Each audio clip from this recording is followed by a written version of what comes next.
안녕하십니까. 이번 시간에 우리는 데이트 비용 부담에 대해서 같이 생각해 보고자 합니다. 어, 요새 많은 논란이 되고 있는 이슈 중 하나로 저도 접해보긴 했지만 해결책은 어디에 있는 것인지 같이 생각해 보겠습니다.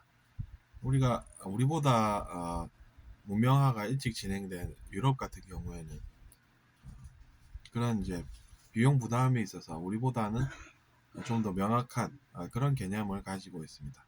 더치페이라고 하는 것도 이제 뭐 마찬가지인 것이죠. 그런 것들은 경제관념과 관련해서도 우리보다 역사가 길기 때문에 비용은 공평하게 이제 많은 혜택을 본 사람이 더 많이 부담하고 그렇게 합리적으로 결정하는 그런 생각까지도 하는 것 같습니다. 물론 아닌 경우도 있겠지만 그런 경우도 있다고 들었습니다. 그래서 이제 데이트 비용이라는 것도 예전에야 우리가 이제 남성이 우월하다 이런 생각을 가지고 있었으니까 그랬다고 합니다. 그때는 남성이 우월하다고 생각을 했었으니까 비용도 이제 남성이 부담하고 뭐 그런 게 아닌가 저는 생각을 합니다. 근데 이제 사람들이 머리를 쓰니까 이제 어떻게 행동을 합니까?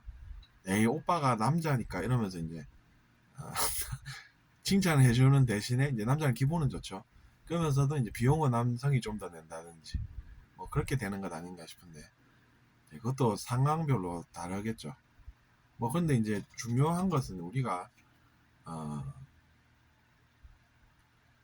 그런 것은 정해져 있는 답이라는 것은 어, 없을 수가 있습니다. 오히려 이제 정답이라고 서로 생각하는 것이 차이가 있게 되면 그것으로 갈등이 생기는 것을 조심해야 하는 것이죠.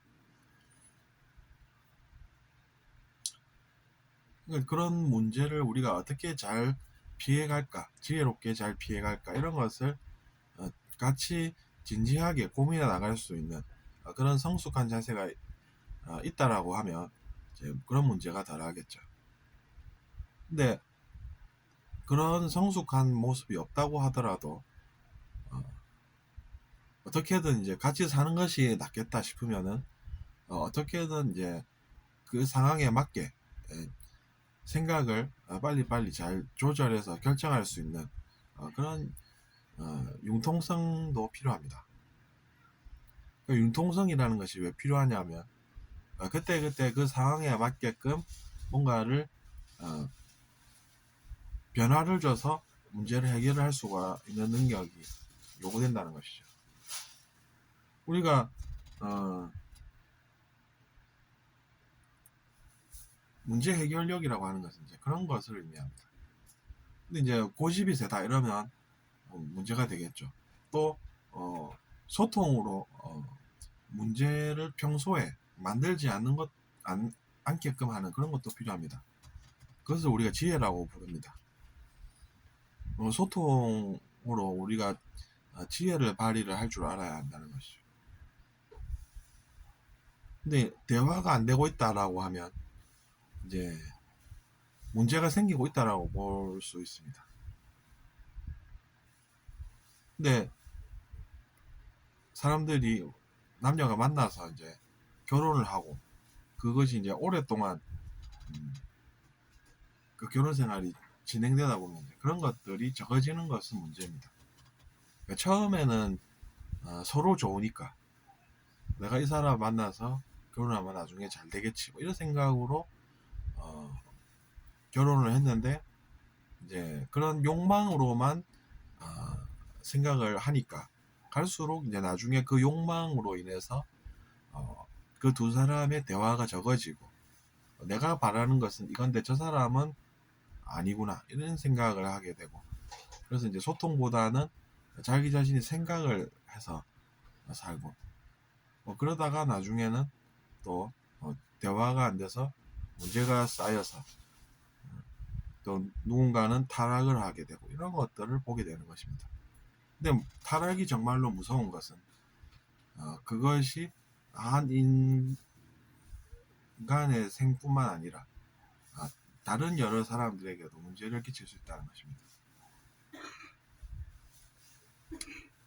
그러니까 우리가 이제 타락이라고 하는 것을 의외로 조심해야 합니다. 의식이 떨어지는 것이 왜 떨어지겠습니까? 욕심만 생각하니까, 욕심만 중요하니까, 자기 자신의 욕심만 중요하니까 의식이 떨어지게 되는 것입니다. 의식이 아래로 이제 향한다는 것은 그만큼 위험한 것입니다. 겉으로는 내가 이제 좋은 사람으로 보여야 되겠어. 그래야 사람들이 나를 믿고 따르겠지. 이러면서 이제 겉으로는 좋게 보이는 것이 여러분은 불가능하다고 생각하면 오산입니다. 그러니까 그런 것들까지도 우리가 조심할 줄 알아야 한다는 것이죠. 겉으로는 그렇습니다. 근데 속으로는 또 이제 내 욕심을 이루어내기 위해서 그런 게 필요하다. 이렇게 생각을 또 냉철하게 할 수도 있다는 것이죠. 그런 거를 우리가 사람 관계에서 특히나 조심해야 합니다. 그래서 이제 여러 가지 실험들로 저 사람이 이야기하는 것이 진실성이 얼마인가, 그리고 위선은 얼마 정도인가, 이런 것을 확인할 줄 아는 것이 필요합니다. 에이, 그 사람 좋은 사람이야, 말 한마디로 다 믿게 된다라고 하면 나중에 그 사람의 속이는 능력으로 인해서 모두 피해를 받을 수가 있다는 것입니다. 그러니까 그런 것은 우리가 특히나 조심해야 합니다.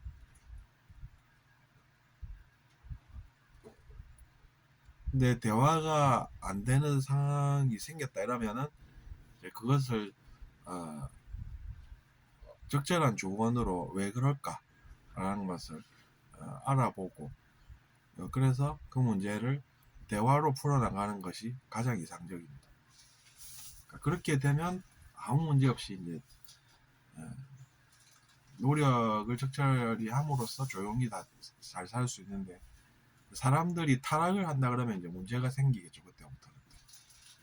그러니까 그 사람은, 타락한 사람은 자기 자신의 욕망이 제일 중요하니까 이게 1순위가 되고, 그래서 이제 내가 그것을 이루어내려면은 사람들이 나를 좋은 사람으로 믿게끔 해야 되겠다라고 생각해서 실제로 그렇게 행동을 하고, 그래서 사람들이 믿어버리고 나중에 가서 보니까 내가 그렇게 믿었던 사람인데 저 사람이 나를 버리고 나에게 아픔을 주는구나 라고 생각하고, 심지어 이제 거기서 멈추지 않고 계속 아래로 향하는 의식을 간다라고 하면 이제 모든 사람을 다 속이기를 시도를 할 수까지 있고, 그래서 이제 반대로 알게끔 해서 저 사람이 좋은 사람인데 저 사람이 나쁜 사람으로 느껴지게끔 하고 나는 좋은 사람으로 느껴지게 하고, 뭐 그런 것까지 생각할 정도로 사람의 능력이라고 하는 것은 인상과 그만큼 반대할 수도 있고, 실제로 이제 제가 그런 것을 느낀 적이 있기 때문에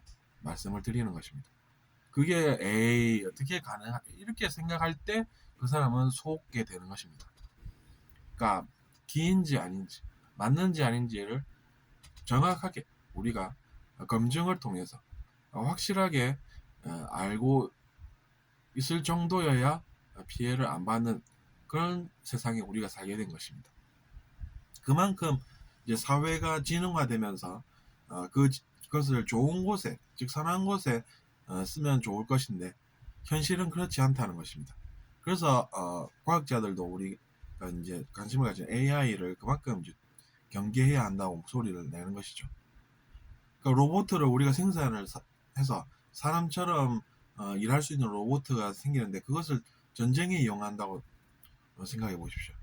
그래서 내가 그 사람들이 그만큼 싫으니까 그 사람들 싹 다 없애버리고 그러면 나는 웃으면서 잘 살겠지, 이렇게 생각하는 그 능력 좋은 지능적인 한 부자가 있다고 생각을 해보면 여러분도 공감을 하실 것입니다. 그 사람이 모든 돈을 써서 그런 것을 다 구입해서 사람들을 공격하는 용도로 써본다고 봅시다. 그러면 어떻게 그것을 우리가 대처를 해야 하겠습니까? 어쨌든 이제 좀 내용이 듣기에 좀 그렇게 유쾌한 내용은 아니지만 필요하다고 생각해서 제가 말씀을 드렸고, 사람 사이라는 것은 이제 그만큼 우리가 정확하게 알고 있다라고 생각하는 수준까지 갈 만큼 노력을 해야 합니다. 내가 그것을 알고 있다라는 것을 스스로 잘 알게 되기까지 노력을 해야 한다는 것이죠. 그렇지 않으면은 분명히 이제 문제가 생겨서 그 문제로 인해서 또 나중에 고생할 수가 있다는 것입니다. 사람들이 이제 그렇게 스스로 자명하지 않기 때문에 많은 실수들을 하게 되고 그 실수들로 인해서 우리는 또 고생을 하는 것입니다. 그러니까 이제 제가 그런 것을 다 느껴봐서 아는 것이니 그런 것들을 잘 참고하셨으면 좋겠습니다. 아무쪼록 잘 들어주셨다면 좋겠고 구독 부탁드리겠습니다. 안녕히 계십시오.